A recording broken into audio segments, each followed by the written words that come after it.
साथियों नमस्कार। सत्य क्या था? मैं अपने बिस्तर पर लेटा हुआ था या जंगलों में भटक रहा था वह। मैं राजेंद्र भाटिया आज इसी विषय पर आपके साथ वार्ता करूंगा। एक बार की बात है, महाराजा जनक अपने महल में गाढ़ी निद्रा में सो रहे थे। तभी उन्होंने एक विचित्र स्वप्न देखा। उन्होंने देखा कि एक शक्तिशाली राजा ने उनके राज्य पर हमला करके पूरा राज्य तहस नहस कर दिया है। यहां तक कि उन्हें भी अपनी जान बचाने के लिए जंगलों में भाग जाना पड़ा। वे कई दिनों तक भूखे प्यासे रहे। एक राहगीर ने उन पर तरस खाकर एक रोटी खाने को दी। अभी वे एक पेड़ के नीचे बैठकर रोटी खाने वाले ही थे कि एक कौवा झपट्टा मारकर उनके हाथ से रोटी ले गया। राजा जनक चीख पड़े और रोटी लेकर उड़ते हुए कौवे को देखने लगे। तभी उनकी निद्रा भंग हो गई और खुद को बिस्तर पर पसीने से लथपथ पाया। राजा जनक आध्यात्मिक मनोभाव के व्यक्ति थे, इसलिए विचार करने लगे कि स्वप्न का अर्थ क्या हो सकता है। राजा ने अपने स्वप्न की चर्चा कई विद्वानों से की, पर उन्हें अपनी जिज्ञासा का सही समाधान नहीं मिल सका। तभी राजमहल में महाज्ञानी अष्टावक्र जी का आगमन हुआ। राजा जनक ने उनसे भी वही प्रश्न करके घटना की सच्चाई जाननी चाहिए। अष्टावक्र ने तुरंत हंसते हुए कहा, महाराज, न यह सच है और न वह सच है। जनक चौंक गए, क्योंकि अब तक जितने भी लोगों ने उन्हें बताया था, सभी ने एक या दूसरी अवस्था को सच बताया था। अष्टावक्र जी ने विस्तार से बताया, महाराज, जब आप स्वप्न देख रहे थे तब आप अपने राजमहल में ही थे। उस समय आपका जंगल में भटकना गलत हो गया। ठीक वैसे ही जब आप राजमहल में थे तो भी उस समय आपका चित्त तो जंगल में ही भटक रहा था। अतः उस समय आपका राजमहल में होना भी गलत हो गया। जनक को बात समझ में आ गई। जनक ने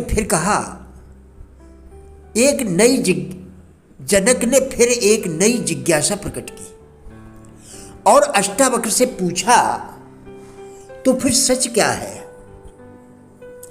अष्टावक्र ने कहा, सत्य वह दृष्टा है जो सब देख रहा है। आपके अंदर बैठा दृष्टा सब कुछ देख रहा था, पर उसे आपके राजमहल में होने या स्वप्न में जंगल में होने, इन दोनों ही घटनाओं से कोई भी मतलब नहीं था। वह दृष्टा तो उन घटनाओं को देख भर रहा था। वह दृष्टा तो उन घटनाओं का साक्षी भर था। अष्टावक्र बोले, जो घटित हो रहा है वह सत्य नहीं है। बल्कि सत्य वह दृष्टा है जो सब कुछ घटित होते देख रहा है और उन्हें देखकर भी उससे निर्लिप्त है, अनासक्त है। उसका उन घटनाओं से कोई लेना देना नहीं है। इसलिए घटने वाली हर सुखद या दुखद घटनाएं उस दृष्टा को न तो सुखी करती हैं और न दुखी करती हैं। इसलिए राजन, जीवन में दृष्टा का एहसास कर पाना ही जीवन का उद्देश्य होना चाहिए। अष्टावक्र के ज्ञान से राजा जनक दृष्टा भाव में स्थित होते हुए, अर्थात उन्हें अपने वास्तविक स्वरूप आत्म स्वरूप का बोध हुआ। राजा होते हुए भी राजसी सुख वैभव के प्रति वे कभी आसक्त नहीं हुए। वे देह में होते हुए भी विदेह कहलाए। वे सुख दुख मान सम्मान हर्ष विषाद से परे रहे और आत्मभाव दृष्टा भाव में स्थित रहकर अपना राजकाज चलाते रहे। सचमुच आत्मज्ञान से ही आत्मदृष्टि विकसित होती है और आत्मदृष्टि संपन्न होना ही दृष्टा होना है। दृष्टा की दृष्टि से संसार को देखकर ही हम संसार में रहते हुए संसार से निर्लिप्त रह सकते हैं और सुख दुख मान सम्मान हर्ष विषाद से परे होकर सदैव समत्व की स्थिति में रहते हुए अतीन्द्रिय आनंद आत्मिक आनंद की अनुभूति कर सकते हैं। हमें भी दृष्टा भाव को विकसित करने का प्रयास करना चाहिए। हमें भी दृष्टा भाव में स्थित रहकर निर्लिप्त और निष्काम भाव से संसार में अपने कर्तव्य कर्म करते हुए सदैव आनंदित रहना चाहिए। दृष्टा भाव से ही, दृष्टा भाव में रहने से ही हमें शाश्वत सुख व आनंद की अनुभूति होती है। प्रिय साथियों, हमारा उद्देश्य इन वीडियोस के द्वारा लोगों में जीवन के प्रति सकारात्मक दृष्टिकोण एवं जिज्ञासा पैदा करना है।